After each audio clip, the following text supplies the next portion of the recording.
তা মা রান্না করতে করতে গাইছেন, গুরুজন জ্বালা জলের শিহলা পড়শি জিয়ল মাছে, কুলো পানি ফল কাঁটায় সকল সলিল বেড়িয়াছে,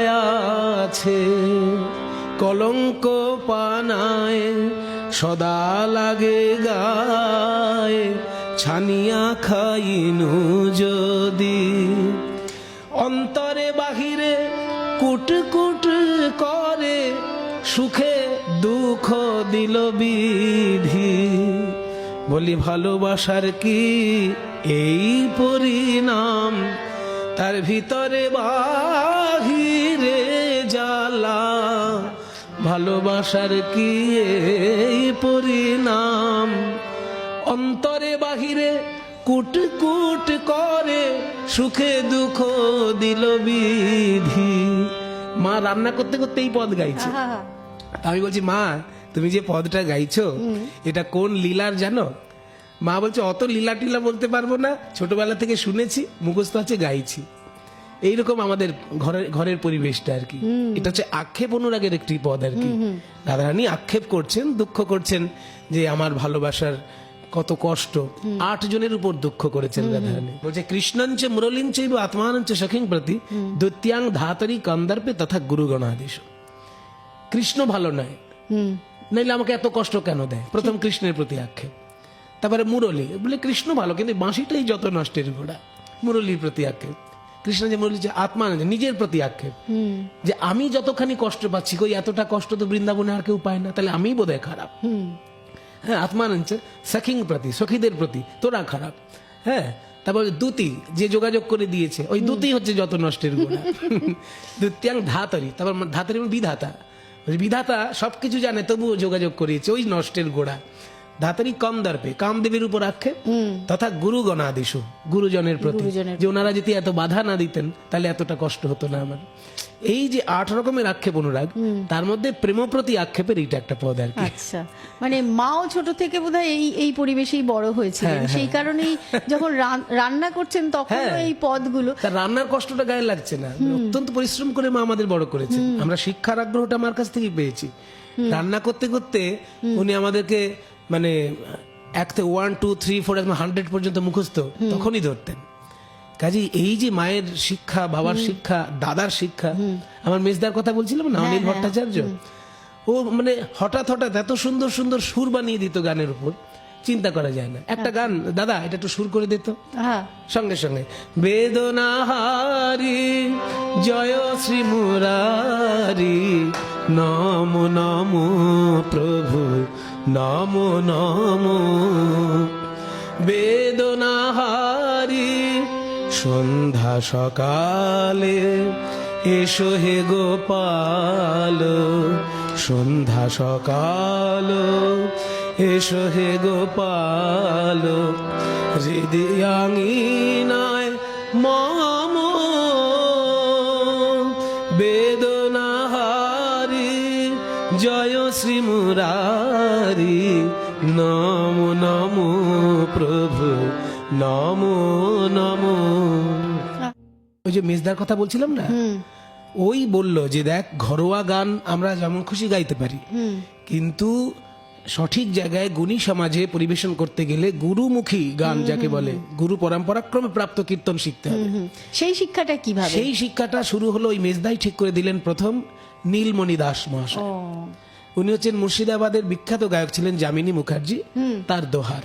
আচ্ছা, তো সেই নীলমণি দাস মহাশয় মানে অত্যন্ত স্নেহ সহকারে আমাদের সব কঠিন কঠিন গানগুলো শিখিয়েছিলেন। যত বিলম্বিত তালের সখিয়ে এবার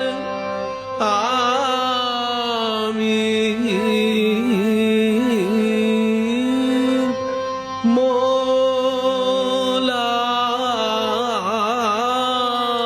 মোলাম, আমি মোলাম মোলাম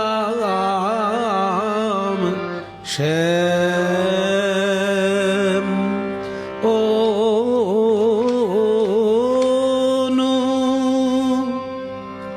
অনুরাগে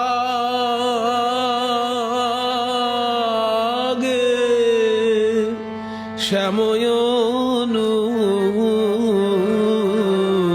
রাগে আমার কি ব্যাধি হলো রে, অনুরাগ ভুজঙ্গে আমায় দংশন কইলে গো, ব্রজরমণীর প্রাণ কোমল জেনে অনুরাগ ভুজঙ্গে দংশন কইলে,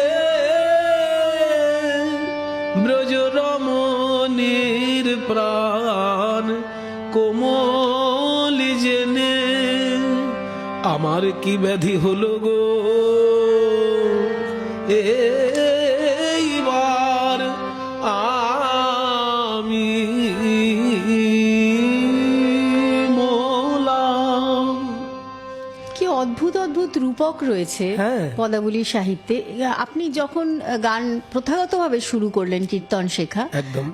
শ্রদ্ধেয় নীলমণি দাসের কথা বলছিলেন, তো তখন তো এই বোঝার মানে এই রূপকগুলো বোঝার বোধহয় বয়স হয়নি নাকি? তখন আমি মাধ্যমিকে পড়ার কিছুটা আগে আর কি আস্তে আস্তে বুঝতে শিখছি, কারণ যেহেতু কীর্তন আমি আসলে গাইছি প্রচুর, কোন বিষয় কোন পদে মানে কোন পদের কোন বিষয় যেহেতু আস্তে আস্তে বুঝতে পারছি, সেই জন্য তখন ধীরে ধীরে উপলব্ধিগুলো আসছে। যেমন এই যে পদটাই বললো যে আমি মইনু মইনু শ্যাম অনুরাগে, কিন্তু আখরটা কত সুন্দর যে অনুরাগ ভুজঙ্গে আমায় দংশন কইলে, আমি বলছিলাম এই ব্রজ রমণীর প্রাণ কোমল জেনে অনুরাগ ভুজঙ্গে দংশন কইলে। কি সুন্দর কথা, সুন্দর কথা। হ্যাঁ, আর এই গানটি গেয়ে রাজ্য সঙ্গীত একাডেমিতে আমি কীর্তনের প্রথম স্থান পেয়েছিলাম 95-এ, এই আর কি। হ্যাঁ, এইভাবে যে শিক্ষা, এর মধ্যে কি মানে পদাবলী সাহিত্য পড়া সেটাও ছিল? পদাবলী সাহিত্য এই প্রসঙ্গে যতটুকু পড়তে হয়, এবং তখন ওই আমার যখন ক্লাস 9, আমি বাবাকে বলতাম, বাবা কীর্তনের সব টাকা তুমি নাও, কিন্তু আঁচলে যে পয়সাটা পড়বে টাকাগুলো তখন নোটগুলো তুমি নিয়ে নেবে, খুচরো পয়সা সব আমার থাকবে। এই খুচরো পয়সাগুলো আমি আমার কাছে রেখে সেইগুলো দিয়ে বই কিনতাম। আমার জীবনের প্রথম গ্রন্থ হচ্ছে উজ্জ্বল নীলমণি, 91-এ, হ্যাঁ, রূপ গোস্বামীর লেখা উজ্জ্বল নীলমণি। সেইখানে প্রথম বুঝতে শিখলাম যে পূর্বরাগ মান আলাদা আলাদা পর্যায়গুলো রয়েছে। একটু গান শুনি, তারপরে আরো কথায় আসি। হ্যাঁ, নিশ্চয়ই। এই গানটা যেমন আমি শিখেছিলাম আমার শ্রীখোল বাদকের কাছে। আচ্ছা। খুব বয়স্ক লোক ছিলেন, ওনার নাম হচ্ছে সাধন দাস মহাশয়, উনি আমায় শিখিয়েছিলেন। কথাটা হচ্ছে, সখী কিবা শুনাইলে শ্যামনা, সই গো আমার কিবা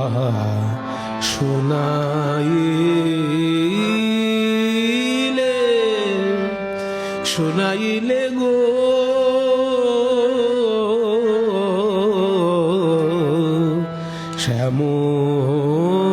শ্যামনাম শ্যামনাম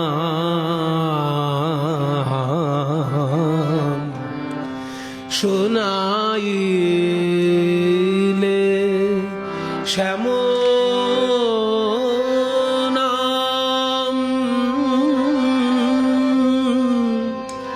শুনাইলে শ্যামনাম শ্যামনাম আমায় কেন শুনাইলে শ্যামনাম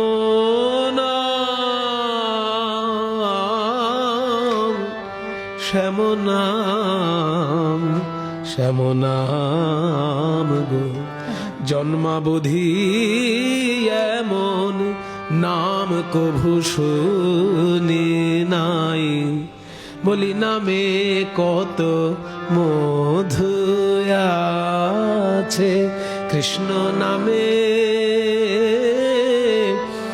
নামে কত মধু আছে,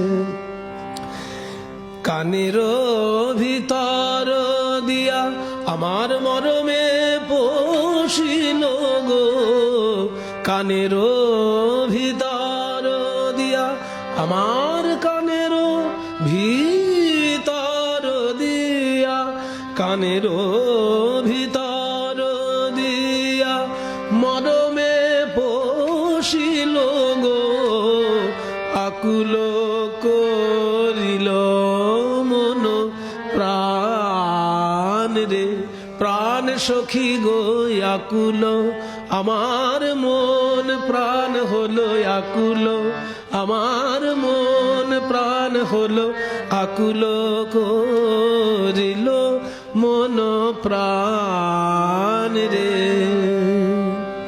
তা আমার বাবা সেই সময় অনেকে গান শুনতেন, আমাকে নিয়ে যেতেন শোনার জন্য। তো সেই সময় কানাই বন্দ্যোপাধ্যায় আমাদের কীর্তন জগতে খুব মানে সুরেলা একজন বিশিষ্ট শিল্পী ছিলেন। তো তার সামনে বসে যখন তার গান শুনতাম, দেখতাম যে কি সুরের মাধুর্য। এই গানটিরই বাকি অংশটা এত সুন্দর করে উনি সুরে প্রয়োগ করতেন। না জানি কতে মধু শ্যাম নামে আছে গো,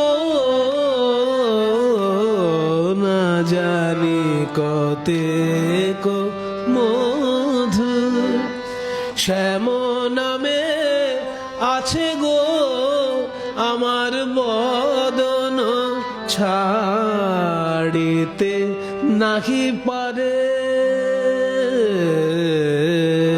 জপিতে জপিতে নাম অবশ্য করিলে গো, বলো কেমনে পাইব আমি তারে, বলো কেমনে পাবো, বলো বলো তারে কেমনে পাবো, যার নামে এত মধু আছে, না জানি সে কত মধুময়, যার নামে এত মধু আছে, বলো বলো তারে কেমনে পাবো, কেমনে পাইব আমি তারে।